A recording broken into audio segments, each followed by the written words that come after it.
Project 120 is lots at once. I have the two LEDs, the two motors, and the air fountain all wired together. I'm going to place the ball on the spout of the air fountain and turn on the slide switch. Whoops. And everything comes on. The ball dances on the air fountain. And everything is wired in parallel. So all the components receive an equal amount of power from the batteries. And if I was to remove one device, like let's say the bicolor LED, the other components stay on. And it will not change the amount of voltage going to the other components still included in the circuit. Project 121 is electrical circle. All the components in the previous project are now wired in series, not parallel. Hence the name of this project, because they are all wired in a loop. When I turn on the slide switch, only the LEDs will come on. Everything else does not, because the LEDs actually provide quite a bit of resistance to the current, so not as much as flowing through the other components. And also there's only a total of 6 volts for all these components. It's not enough. Therefore, the mechanical components in this case are not going to work. I'm not going to do this, but if I was to replace one of the battery holders with a 3-snap wire, then it's possible that the 2 LEDs won't even come on. Or maybe just one will. Project 122 is generator. This project looks very simple, but it has a very important principle, and that is how mechanical energy is converted. It can be converted into electrical energy. You see that there's no switch, no batteries in this circuit. But when I turn this gear attached to the geared motor, the bicolor LED comes on. As long as the gear is turning, the LED stays on. The adjustable resistor simply controls its brightness. But whenever this gear turns, mechanical energy is being converted into electrical energy. This type of motor is called a dynamo because you move it by hand in order to produce power. Now, in this instance, there are no batteries in this circuit, so the power is not stored. But this example, this project, is based off of a lot of real-life applications that use dynamos to charge batteries, such as flashlights or radios. Sometimes these devices have cranks that you can turn to charge the batteries without even having to replace them or plug the device into an outlet. Like, let's say you're out in the woods or at home during a power outage. These devices can come in handy since manpower is all that is required. For Project 123, replace the 2.55 inch gear with any of these other ones. I am going to start with the smallest, and I'm going to turn it to light the bicolor LED. For the small gear, it takes a lot of effort to get the LED working. Turning the gear in a certain direction determines the color of the bicolor LED.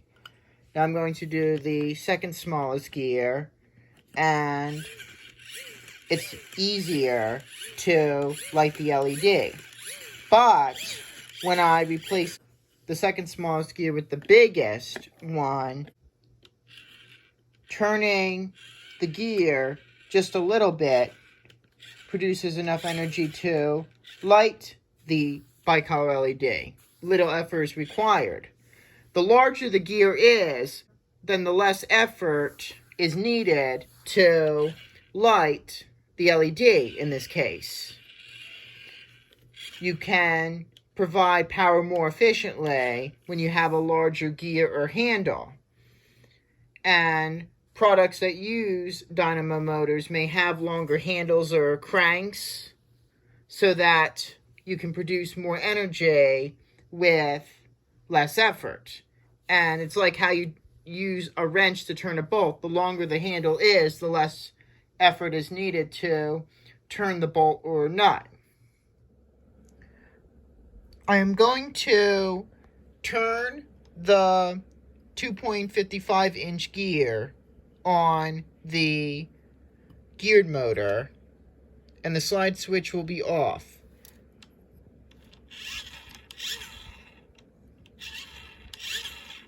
It's not too hard to spin. Now when I turn the slide switch on, the gear is a lot harder to rotate. And now you can see the air fountain spinning because turning the geared motor produces electrical energy to power it, but very little, and it's not recommended that you put the spouter ball on top of the air fountain. But the air fountain acts like a heavy electrical load or burden on the geared motor when the switch is on. That's why spinning the gear is much harder with the switch on than it is with it off. And it will take more energy to power the air fountain than it would be to power nothing, like when the switch is off. Project 125 is water alarm. The slide switch is already on, but nothing happens. I have a cup of water here, though, and I'm going to stick the ends of both of the jumper wires into the cup without them touching each other. And ta-da! You hear a police siren. Because the water acts as an electrical conductor to complete this circuit. If I remove one of the wires, the alarm stops because the circuit is broken. And there are different variants, which I am not going to demonstrate, but you can use a combination of a 1-snap and 2-snap wire, which you'll put in different positions, or you can replace the NPN transistor and connect the black jumper wire directly to this point. Project 126 is human alarm. I am going to put my fingers between the ends of the 2 jumper wires and let's see what happens. My fingers are a little bit moist.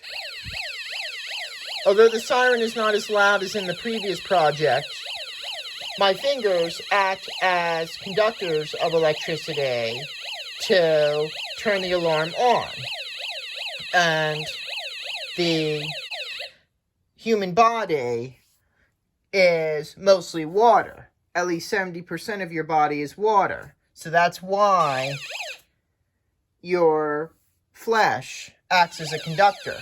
And you may need to wet your fingers, though, for better sound quality. Project 127 is draw an alarm.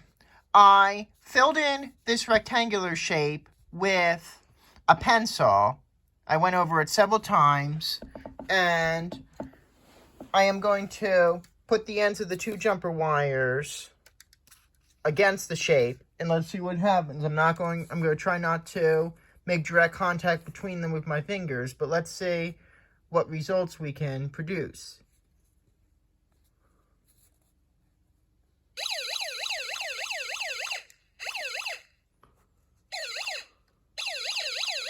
The siren goes off, even though the jumper wires are not touching each other or my fingers.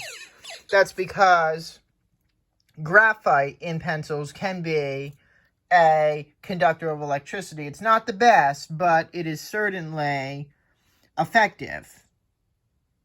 You may need to wet the ends of the jumper wires or fill in the shape more, but make sure that you do not rip the paper. What's interesting is that Graphite is actually used in the resistors, in the adjustable resistor and the pivot stand. Project 128 is human and water light. I am first going to touch the ends of the jumper wires with my fingers and watch the color LED. Even though it's not at full brightness, it does come on and change colors. Here you can see the individual 3 colors in the color LED much easier because there are 3 separate LEDs, one red, one green, and one blue. And normally they would combine to make additional colors. Now for the next part, I am going to put the ends of the jumper wires in the cup of water. And now the LED is even brighter because the pure water is a much better conductor than my fingers. Now salt water, for instance, has even better conductivity than pure water, but I don't have that right now, so I'm just using pure water. Project 129 is conduction detector. Now, the point of this project is to detect which items you put between the 2 jumper wires conduct electricity. Water is an obvious conductor of electricity, so immersing the ends of the jumper wires in water causes the bicolor LED to come on since water is a conductor. The circuit has just detected a conductor. But you can try different items in your home and see how well they conduct electricity by simply putting them directly across the metal ends of the wires. It might be a little tricky for me to do this one-handed, but let's say I take this book and lay them right directly on the wires. Even if the metal ends are touching the book, which I can't tell, paper is not a good conductor of electricity, so the LED stays off. And neither is plastic. Take this plastic Lego piece.